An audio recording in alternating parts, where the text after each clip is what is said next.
सतना और आप देख रहे हैं ए न्यूज टुडे। वक्त हो चुका है छत्तीसगढ़ की खास खबरों का। शुरुआत करते हैं चंद्रशेखर बरेट की खबर से। जांजगीर चांपा में अकलतरा ब्लॉक के कापन धान खरीदी केंद्र में बायोमेट्रिक आधारित धान खरीदी होना है। गाड़ी से आए हुए नया बारदाना को खाली किया गया और देखा गया कि बारदाना में बहुत ज्यादा मात्रा में फटी बोरी मिली। एक तरफ मंडी में धान खरीदी की शुरुआत हुई नहीं कि अभी से कापन धान खरीदी केंद्र में फटी बोरी होने की अनियमितता देखी गई है। जिले में चुनाव समाप्त होने के बाद अब जनता में धान खरीदी केंद्र में धान विक्रय को लेकर गंभीरता है।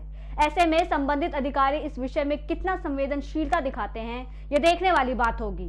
ये खबर हम आपको ए न्यूज टुडे पर प्रमुखता से दिखा रहे हैं ताकि संबंधित अधिकारी इस विषय पर गंभीरता से ध्यान केंद्रित करें। बढ़ते अगली खबर की ओर देखिए चंद्रदीप यादव की। बलरामपुर के आवरा झरिया घाट में संदिग्ध परिस्थितियों में मिली युवती की लाश। पुलिस इस मामले के दो पहलुओं पर जांच कर रही है। पुलिस युवती के शरीर पर मिले चोट के निशानों के आधार पर एक्सीडेंटल और ब्लाइंड मर्डर मानकर चल रही है। वहीं फॉरेंसिक एक्सपर्ट की एक यूनिट भी बलरामपुर पहुंचकर मृत युवती का पोस्टमार्टम किया। पुलिस ने युवती के पास से बरामद की हुई पर्स के आधार पर उसकी शिनाख्त अंबिकापुर निवासी पूजा देवांगन के रूप में की। इसके साथ ही पुलिस को कई बैंकों के 7 एटीएम, एक ब्लैंक चेक और 5,70,000 रुपए मिले थे। इसके साथ ही पुलिस को कई बैंकों के 7 एटीएम, एक ब्लैंक चेक और 5,070 रुपए मिले थे। मृत युवती के संबंध में पहले पुलिस को ये जानकारी हाथ लगी कि युवती अंबिकापुर में ही एक निजी कंसल्टेंसी में रिसेप्शनिस्ट थी। ये बलरामपुर थाने से सूचना मिली थी कल शाम को मुझे कि रोड किनारे बलरामपुर से रामानुजगंज वाले रास्ते में आवरा झरिया के पास रोड किनारे एक लड़की का संदिग्ध अवस्था में लाश मिली है। सूचना पर से मैं आया, आज देखा बॉडी मोर्चरी में रखा गया था। बॉडी को मैंने देखा बारीकी से, तो बाएं आँख के पास, भाँव के पास चोट का निशान है, वहीं से खून निकला है और नाक से भी खून निकला है। तो ऐसा लगता है कि इंटरनल हेमरेज, अंदर ब्लड जमा है उसके सिर में, ऐसा लग रहा है।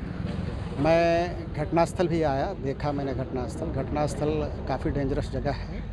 रोड घुमावदार है और एक्सीडेंटल जोन जैसा लग रहा है। यहाँ युवती का जूता को मैंने मुआयना किया तो जूता में रगड़ के निशान तो दिख रहे हैं रोड में।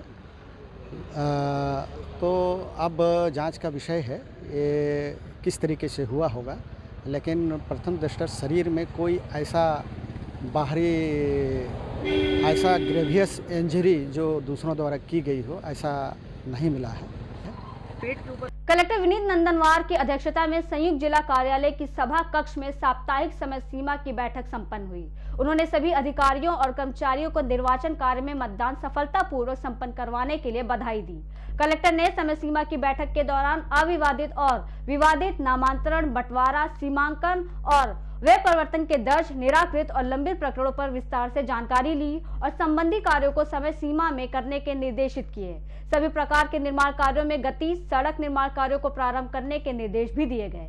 इसके साथ ही उन्होंने संबंधित विभागों और समिति प्रबंधकों को निर्देशित कर धान खरीदी कार्यों को प्राथमिकता से संपादित करवाने के लिए निर्देश दिए। कलेक्टर ने शासन की महत्वाकांक्षी योजनाओं और कृषि से संबंधित विभिन्न विभागों के कार्यों की समीक्षा की। उन्होंने रबी फसल की प्रगति की जानकारी और कार्य योजना के संबंध में भी जानकारी ली। छत्तीसगढ़ के राज्यपाल विष्णुभूषण हरिचंदन अपने ओडिशा प्रवास के दूसरे दिन ओडिशा के पहले मुख्यमंत्री डॉक्टर हरे कृष्ण मेहताब की जयंती समारोह में शामिल हुए। समारोह के मुख्य अतिथि हरिचंदन ने डॉक्टर मेहताब के सपनों के अनुरूप ओडिशा राज्य के विकास के लिए काम करने का आह्वान किया। उन्होंने कहा कि राज्यों को एकजुट करने में डॉक्टर मेहताब की भूमिका अद्वितीय और महत्वपूर्ण थी। उनके कार्यकाल में ओडिशा का बहुमुखी विकास हुआ। अपने छात्र जीवन के दौरान ही देश को स्वतंत्र देखने के लिए वो स्वतंत्रता संग्राम में शामिल हो गए और आम लोगों तक स्वतंत्रता चेतना का संदेश फैलाया। पुलिस अधीक्षक प्रशांत अग्रवाल ने समस्त पुलिस राजपत्रित अधिकारियों सहित थाना प्रभारियों की बैठक ली। इस दौरान उन्होंने अधिकारियों और थाना प्रभारियों को विधानसभा चुनाव शांतिपूर्ण तरीके से कराने के लिए शुभकामनाएं दी। इसके साथ साथ सर्दियों के मौसम को दृष्टिगत रखते हुए चोरी की घटनाओं की बढ़ती संभावना के मद्देनजर अधिकारियों और थाना प्रभारियों को रात्रि गश्त पुख्ता और बाहरी व्यक्तियों पर सतत निगाह रखने को कहा गया। सेना भर्ती कार्यालय द्वारा 15 से 23 दिसंबर तक सेना भर्ती रैली का आयोजन किया जाएगा। जांजगीर चांपा में छत्तीसगढ़ के सभी 33 जिलों के पुरुष उम्मीदवारों के लिए अग्निवीर जनरल ड्यूटी, अग्निवीर तकनीकी, क्लर्क, स्टोर कीपर और अग्निवीर ट्रेड्समैन के लिए भर्ती रैली का आयोजन किया जा रहा है। इसके साथ ही मध्य प्रदेश और छत्तीसगढ़ के सभी जिलों के उम्मीदवारों के लिए हवलदार, सर्वेक्षक, स्वचालित मानचित्रकार की भर्ती रैली का भी आयोजन किया जा रहा है। भर्ती रैली में हिस्सा लेने के लिए प्रवेश पत्र, रैली अधिसूचना के अनुसार सभी कागजात, आधार कार्ड से लिंक मोबाइल फोन साथ में लेकर आना अनिवार्य है।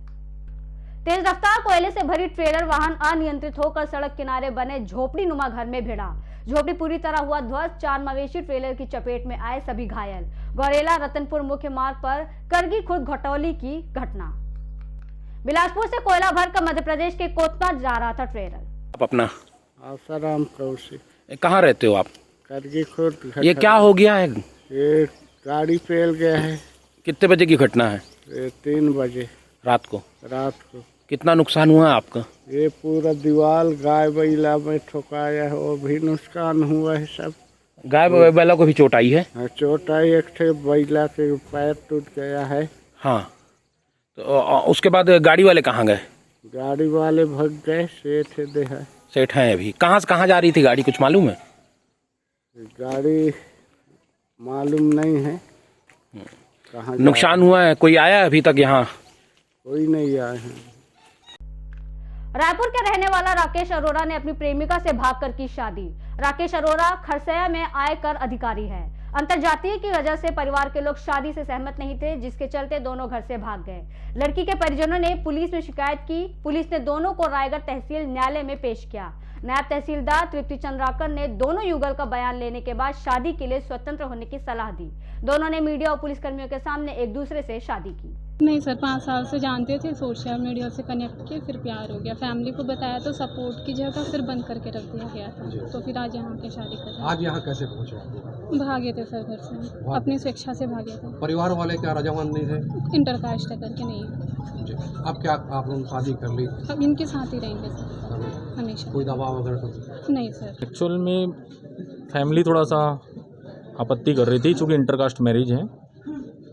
कब से प्रेम प्रसंग चल रहा था आप लोग? 5 साल से हम लोग का प्रेम प्रसंग था। पूरा बताइएगा आप लोग, क्या मतलब कब से प्रेम प्रसंग, कैसे मिले आप लोग? नहीं ठीक है, हम लोग ऐसे ही इसमें हैं, तो बातचीत हुई है, ऑनलाइन मिले हैं।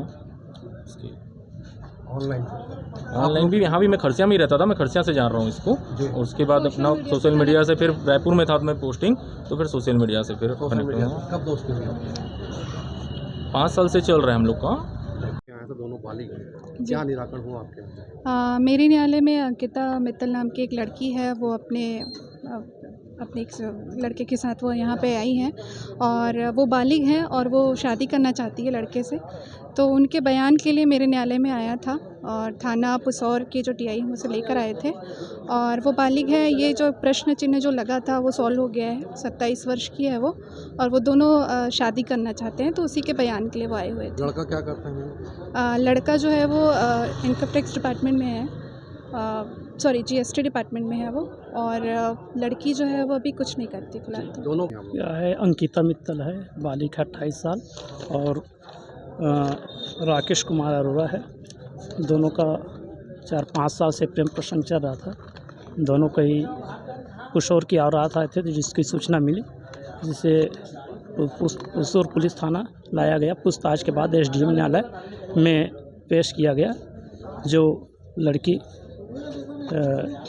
अपने प्रेमी के साथ कुशोर अरोड़ा के पास रहना चाहती है, बस। पुलिस ने घर में चोरी करने वाले आरोपी को पकड़ा। आरोपी ने 20,000 रुपए, सोने चांदी के गहने, 2 मोबाइल और आधार कार्ड मिलाकर कुल 48,000 रुपए की चोरी की।